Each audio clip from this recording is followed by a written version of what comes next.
में नहीं फेंकेगा तब तक तुम्हारा वध हो ही नहीं सकता। तो यहाँ पर जब विपरीत दिशाओं में फेंके, अगर ये ऐसा फेंकते ना तो वो फिर जुड़ जाता, ऐसा फेंकते अगर तो वो फिर जुड़ जाता, और विपरीत दिशाओं में जब फेंके तो जरासंध का वध हुआ। भगवान ने उस राज्य को अपनी सत्ता में नहीं बल्कि जरासंध के बेटे जिसका नाम था सहदेव, सहदेव को राजा बना करके भगवान और अब लौट करके आए हैं। सम्यक व्यवसितं राजन भवता शत्रुकर्षण कल्याणेन ते कीर्तिर् लोकाननु भविष्यति। अब भगवान कहाँ आए? राजसूय यज्ञ में। राजसूय यज्ञ में सेवाओं का विभाजन हो रहा है। भीम को रसोई की सेवा मिली, क्योंकि जो खाना जानता है वही खिलाना जानता है। अब ये बताओ, कोई 4 रोटी खाता हो तो वो ये सोचेगा दूसरा ज़्यादा से ज़्यादा 6 खाएगा, और जो खुद ही 8 खाता हो वो सोचेगा कम से कम 7 तो खाएगा ही। और हमने देखा भी है भाई, जो सच में खाना जानता है वही खिलाना जानता है। किसी मोटे आदमी से थाली लगवाओ तो इतनी भड़के देगा वो, उसको लगता है भाई मेरे जैसे खाते होंगे। तो भीम को रसोई की सेवा मिली है, कर्ण को दान की सेवा मिली है, दुर्योधन को आय और व्यय की सेवा मिली। दुर्योधन को आय व्यय की सेवा जब मिली तो दुर्योधन बड़ा प्रसन्न हुआ, सोचा कि पांडवों का पूरा कोष खाली करवा दूंगा, खूब दान करूंगा, खूब दूंगा। पर वो नहीं जानता था कि उसके हाथ में एक ऐसी रेखा है, अगर वो 10 देगा तो 20 आएगा, और वो केवल भगवान को विदित था। इसलिए भगवान ने उसको वो विधा सौंपी आय व्यय की। अब भैया नकुल सहदेव को पारोशादी की सेवाएं, सबको अंततः सेवाओं का विभाजन करने के उपरांत भगवान अपने लिए सेवा चुनते हैं। लोगों ने कहा भगवान हर अफसर का तू अफसर है, पर तेरा अफसर कोई नहीं, आपको कौन सेवा दे सकता है? भगवान ने कहा हमें सेवा देने की जरूरत नहीं है, हमने अपने लिए सेवा तो बचा के रखी है। क्या? सेवा में जब इस महान यज्ञ में महज्जन आएंगे,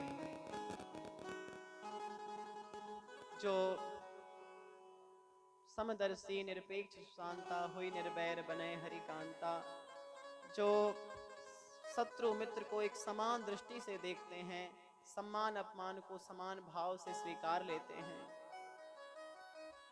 जिनका हृदय सबके प्रति सौम्य, सौष्ठव, स्नेह इन सब से भरा रहता है, ऐसे जो सत्पुरुष आएंगे, संत जन आवेंगे, उनके चरण धुलने की सेवा, और जब वो प्रसाद पालेंगे तो उनके जूठे पत्तल उठा के फेंकने की सेवा। ये सेवा ठाकुर जी ने स्वयं स्वीकारी है।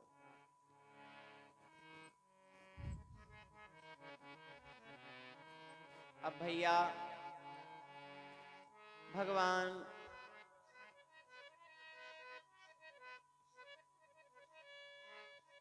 के यहाँ तो प्रेम का ही प्रकर्ष है। प्रेमियों के लिए भगवान, आप सोचिए, सृष्टि का सबसे बड़ा, सृष्टि ही जिनका स्वरूप है, कण कण में भगवान नहीं बल्कि कण कण ही भगवान है। ऐसा होने के बाद भी वो जूठा पत्थर उठा रहे हैं और चरण धुलने के लिए उद्यत हैं। ये है भैया प्रेम का प्रकर्ष। सूरदास जी लिखते हैं,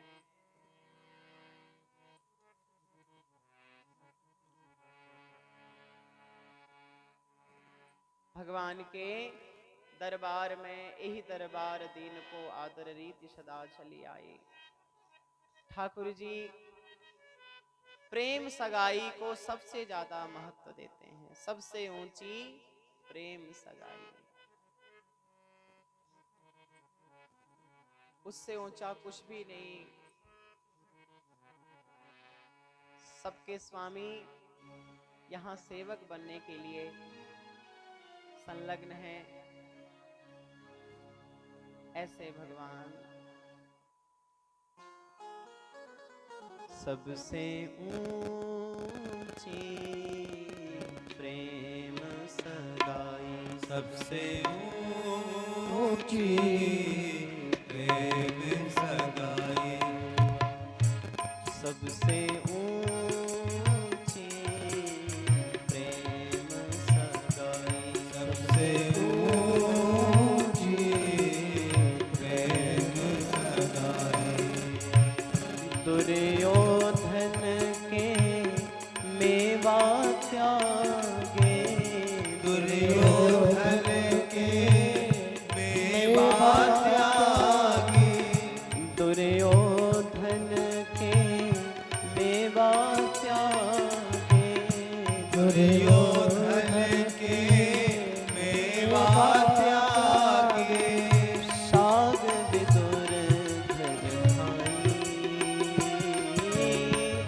शाग विदुर धर खाई, सबसे ऊंची प्रेम सगाई, सबसे ऊंची प्रेम सगाई।